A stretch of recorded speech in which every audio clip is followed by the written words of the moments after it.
When I was 8 years old, my family began going on camping trips to the Okanagan. And we'd be going water skiing. And a number of other families would join. And there was a bunch of us boys, and we'd always be pushing the limits of what was possible. So we started slalom water skiing on one ski, and then we tried to hold the rope with the foot, and we were wakeboarding and trying to do flips. Always having fun. And the holy grail of being behind a boat was always barefoot water skiing. Skiing with no skis. And I remember hearing about this concept and immediately identifying that that's what I had to try to do, just absorbing that into my molecules.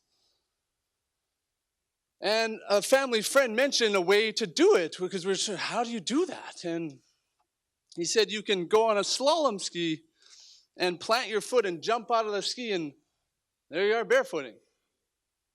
I was about 8 years old. And when I'm 13, I get up the courage to try this. And so I'm slalom skiing behind the boat and sort of did my thing, and the boat's doing circles around the beach. They're trying to let me off. They're like, let go of the rope, like, you're done. And I was trying to get up the courage to just kick off the ski and just give it a try. And we were going about 20 miles an hour, and now to barefoot, you have to go about 40 miles an hour. So I leap out of the ski, smash my toes on the ski, and just face plant. And the people in the boat are like, what the hell just happened? I'm like, I tried to barefoot, and it didn't really work out. But over the next 2 years, I kept at it, and we went camping once a year, and we would wake up at 5 in the morning to get the glass calm water. And I remember just getting up the course. We're going 40 miles an hour. We're just shaking and slaloming and plant my foot. And I got the boot is loose so I can get my foot out of there. And I release it. And I face plant at 40 miles an hour. And I do that again and again and again. Sometimes with my eyes open, it happens so fast. And you can imagine the water feels like concrete at that speed, and you're just tumbling.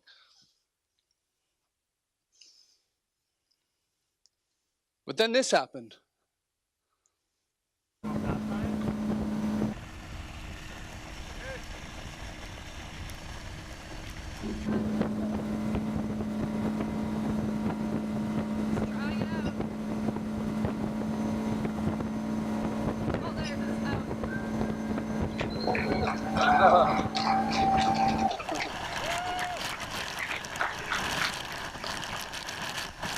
So I tell that story because it was the first time in my life where I'd set a clear objective and went towards it and fulfilled it.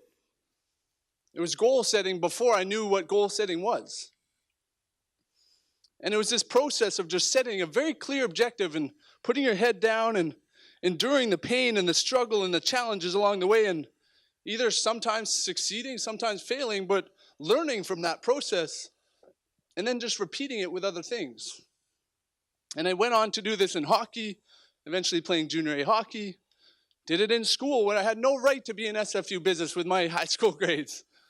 But I got in. And so it's no surprise to me that when I was diagnosed with schizophrenia, that I wanted to apply that same approach. And about a month after I was diagnosed, this idea came to me to climb Mount Everest. And I had not hiked at that time. I had not done any outdoor sports. I hadn't really done any activity for the last couple of years. And the people around me, they said, Brent, like, we're trying to get back to reality here. Maybe set a goal, like this goal to get back to school, you know.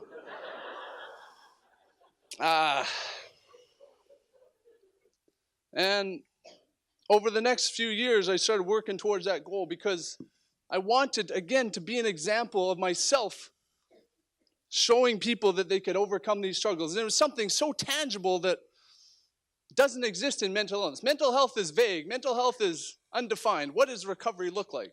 to me, it looked like a very specific point on a mountain. And I wanted to show people that it's possible to overcome these challenges. But I never took it too seriously. It was always something off in the future as I was doing my studies and working and doing a bit of hiking and backpacking. Until I met a man named Bo Eason. Now, Bo Eason is an interesting guy. He's an ex-NFL player who had no right to be in the NFL. But he got there because he had a dream. And when he had to retire because of injuries, he became a theater performer on Broadway. Then he turned into a speaker coach. And I started signing up for his speaker training a couple years back. And the first thing he asked us when we joined his program was not how much do you want to make as a speaker, not what kind of audiences do you want to speak in front of. It was, what is your dream? And I had to think about that as something I was meant to commit to. And this dream of Mount Everest was just still so clear, so powerful in my mind to want to work towards. And about 6 months later, I launched a project called Mind versus Mountain, which would involve me climbing mountains leading up to Mount Everest and working towards this dream to align myself with my values and my health, because that's part of the mountains for me, is being healthy.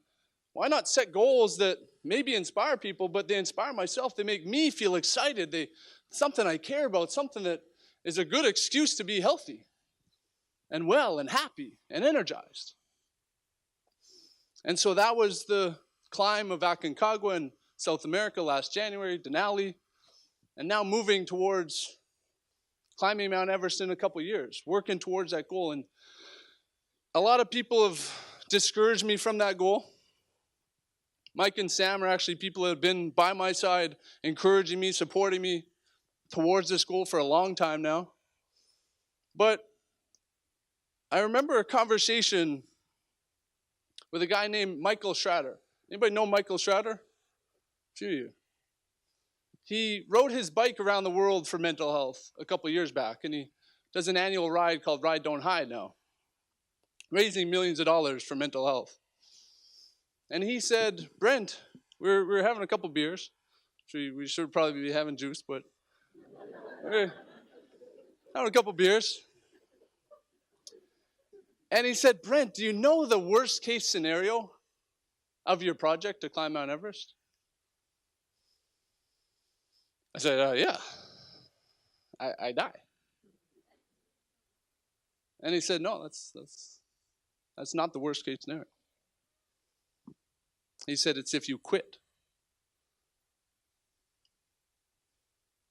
And those were difficult words to absorb as I thought about my future. But it's the importance of sticking to a vision, sticking to a dream, giving it a shot. It doesn't matter if I climb it or not. It just matters if I give it my best shot. And that's something with people with mental health challenges often get stuck in this low expectations of themselves. They lower their own expectations. The people around them lower their expectations to not put the pressure on. They get lowered standards and a lower lifestyle. And that doesn't have to happen. Those are myths. That's something in the past. And no one around me has let me do that, and I'm not okay with people doing that. So that's my project, that's my commitment to give it my best shot, and that's what I try to inspire other youth to do as well, because that's going to change the face of mental illness. That's going to change mental health conversations. And that's what I think we need to happen in 2017 and beyond. Thank you very much.